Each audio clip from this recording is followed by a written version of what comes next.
Praise lord. ప్రభు పేరట మీ అందరికీ నా హృదయపూర్వక వందనాలు. ఇది నా వాగ్దానము. యెహోషువ గ్రంథము 1వ అధ్యాయము 5వ వచనము. నీవు బ్రతుకు దినములన్నిటినో ఏ మనుష్యుడును నీ ఎదుట నిలవలేకయుండునో నేను మోషేకు తోడయుండునట్లు నీకును తోడయుందును. ఇక్కడ జరుగుతున్న సందర్భపు వాక్యం ఏంటంటే, దేవుడు యెహోషువని ఉత్సాహపరిచే మాటను మాట్లాడుతున్నాడు. ఆయన మోషేకు తోడైనట్లు యెహోషువకు తోడై ఉంటానని వాగ్దానం చేస్తున్నాడు. ఎప్పుడైతే దేవుడు మనతో ఉంటాడో, దేవునితో మనం ఉంటామో, ఇప్పుడు దేవుడు మనల్ని విడిచిపెట్టడండి.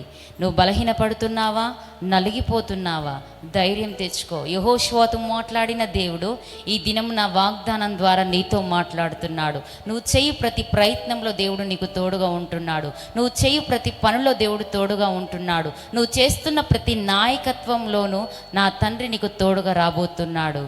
దేవుని వాగ్దానాన్ని ఎత్తిపడుతూ మనం ప్రార్థన చేద్దాం. మా ప్రియ పరలోకపు రాజ్యానికి వందనాలయ్యా. ఈ దినము వాగ్దానం ద్వారా మీరు మాతో మాట్లాడి ఉన్నారు ప్రభా. బలహీనపడిన యెహోషువను ధైర్యపరచడానికి మీరు మాట్లాడి ధైర్యంతో బలముతో నీ బిడ్డను నింపి నిలబెట్టిన వాడవయ్యా, నీకే స్తోత్రం చెల్లిస్తున్నాం నాయన. వాగ్దానం విన్న ప్రతి ఒక్క బిడ్డ జీవితంలో కూడా అట్టి అద్భుతము ఆశ్చర్య కార్యమును జరిగించండి. ఈ దినానికి కావలసిన వారి ప్రతి పనుల్లోను, వారి ప్రతి ప్రయత్నంలో నీ సహాయమును అందించి ఇట్టి వాగ్దానాన్ని వారి జీవితంలో మీరే నెరవేర్చి మహిమ తెచ్చుకోమని నజరేయుడైన యేసుక్రీస్తు నామములో వేడుకుంటున్నాం తండ్రి. ఆమేన్. Praise the lord.